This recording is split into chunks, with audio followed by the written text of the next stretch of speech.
Hello friends, welcome to my channel Creating Essence. I am Megan and thank you so much for stopping by.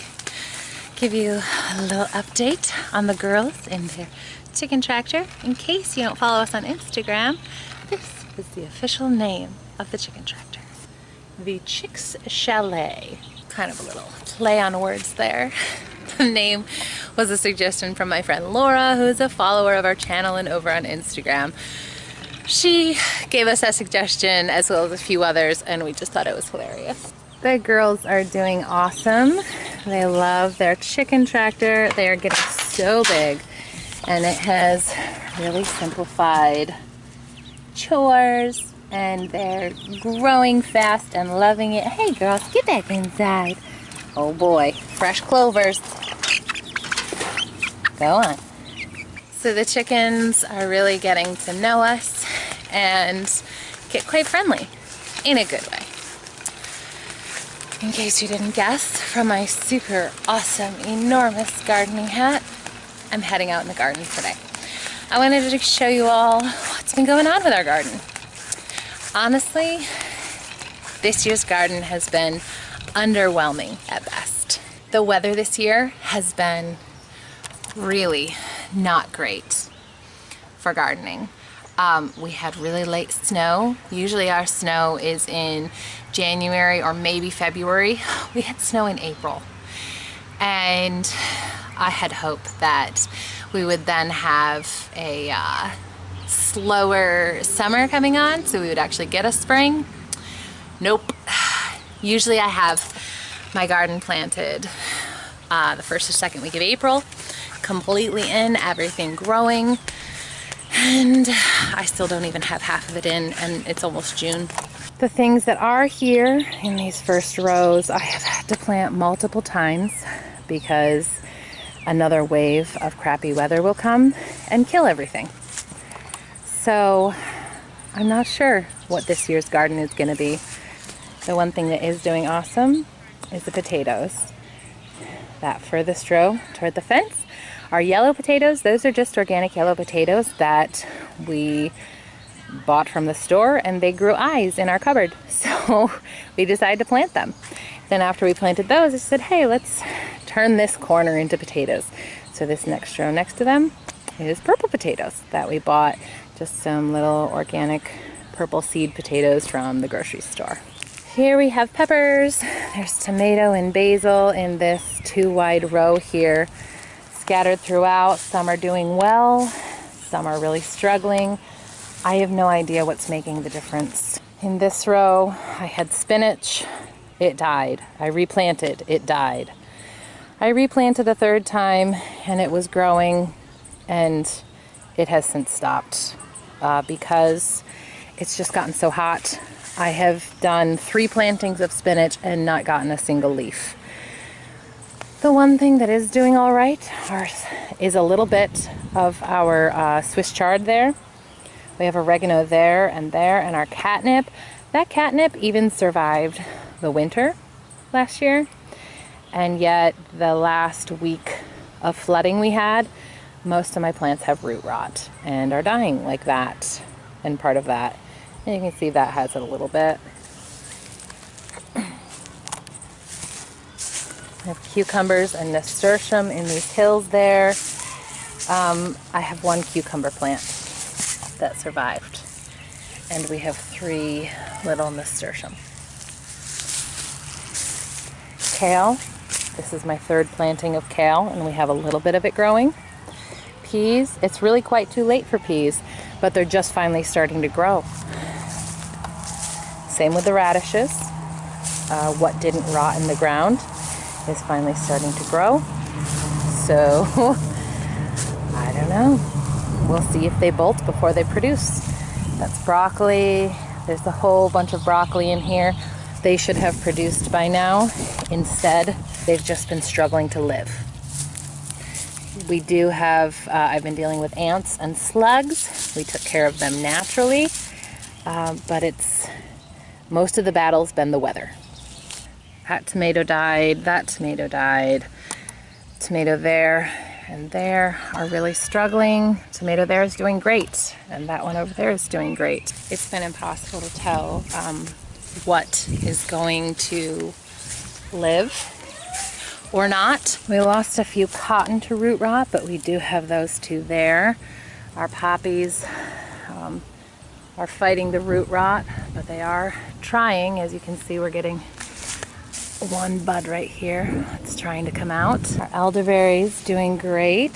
This one's starting to get some buds. Parsley is trying hard. We did lose quite a bit in the middle there.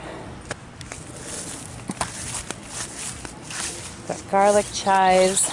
These elderberries are also doing really well. And the dill. The dill is thriving, which is awesome. I'm really excited about that. We've already used some, and that was really neat.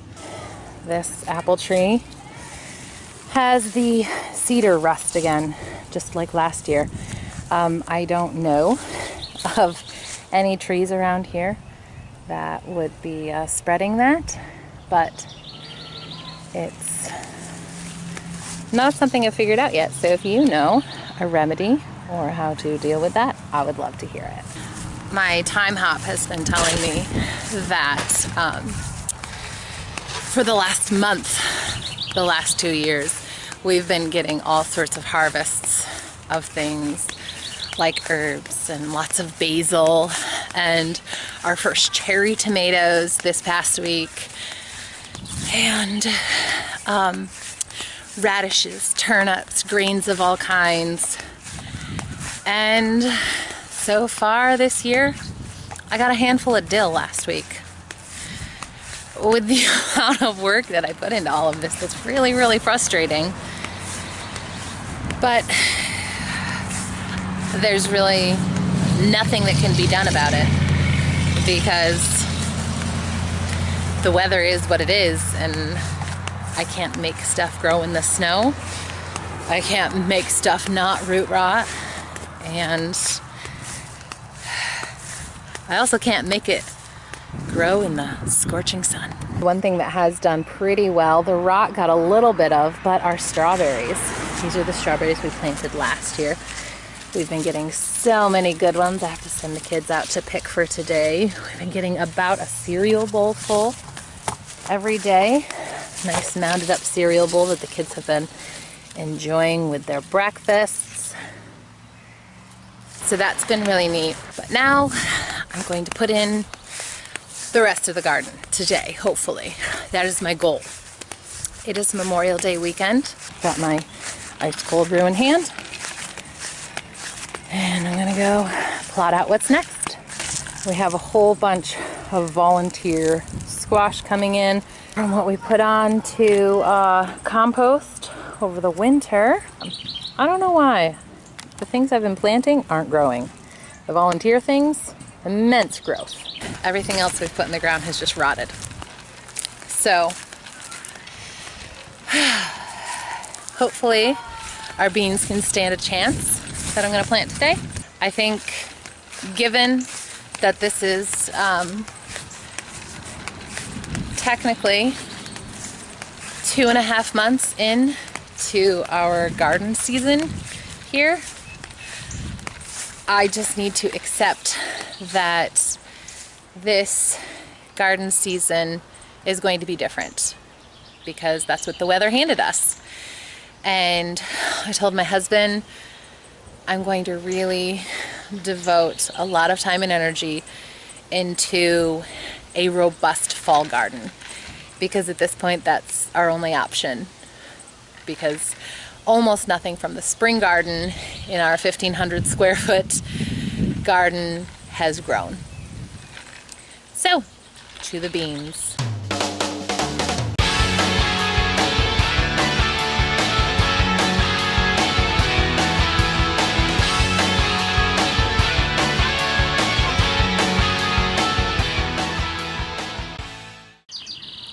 Alright, I pulled out all the weeds, a little bit of the volunteer plant. A common misconception with the Back to Eden garden is that it is weed proof. That is false. However, this whole garden has been untouched since last fall. And all I did was pull out a pile of this crabgrass that had been able to grow up through the covering. And it doesn't need to be tilled, it's ready to plant in. So it's not weed proof, but it is loose, so it is easy to pull these things out with their massive roots. And it doesn't need to be tilled. Time to plant some beans.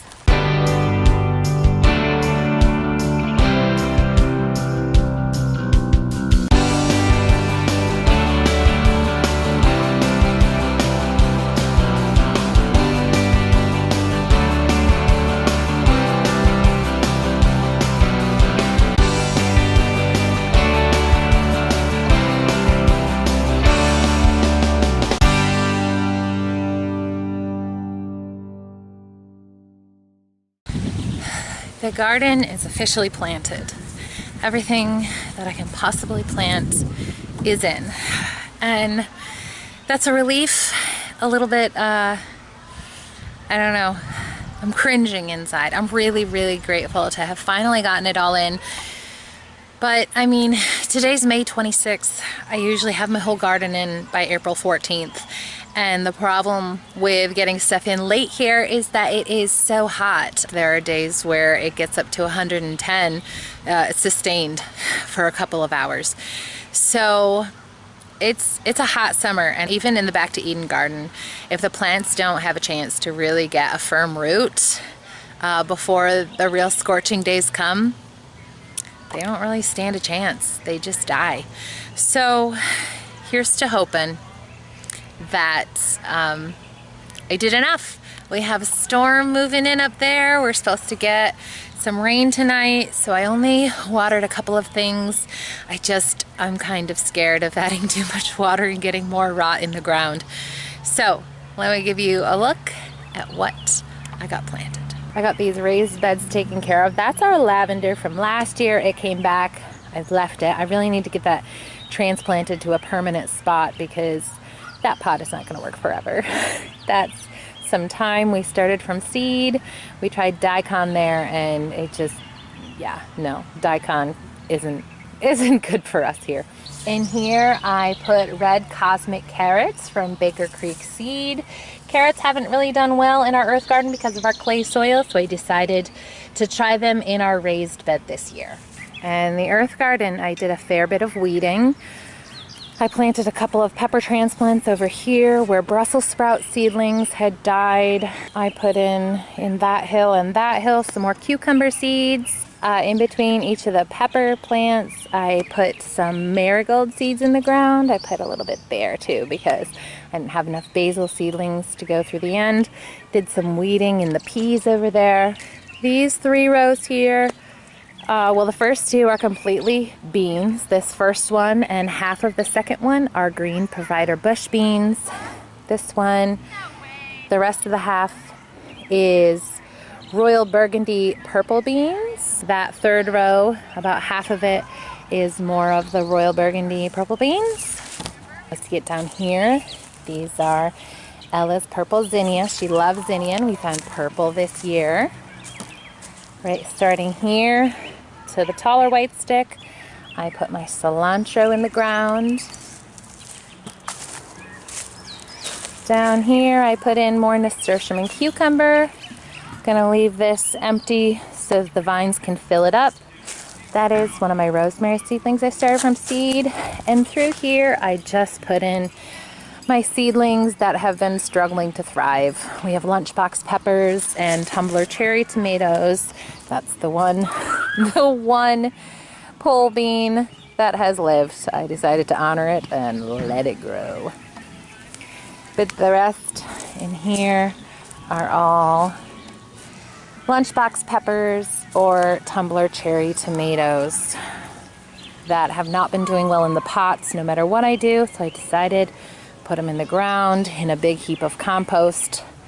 And if they grow, fantastic. If they don't, oh well. I did notice while I was out here that our purple potatoes have blossoms. Hooray! I don't know if I've mentioned this before, but potatoes are a total trial for us. We have never ever done them before, and I have no idea how to grow them. I just put them in the ground and they're growing. So some people have said you hill potatoes, some have said you don't. I think I'm gonna, next time I mow, just since they're getting so tall, put a big thick layer of grass clippings on top of them. See what happens. Thank you so much for sticking around with us today, friends. I hope you enjoyed this. Let me know how your gardens are growing, especially if you are in Virginia, North Carolina area. I would love to hear if you have been able to overcome the weather challenges we've been dealing with this year.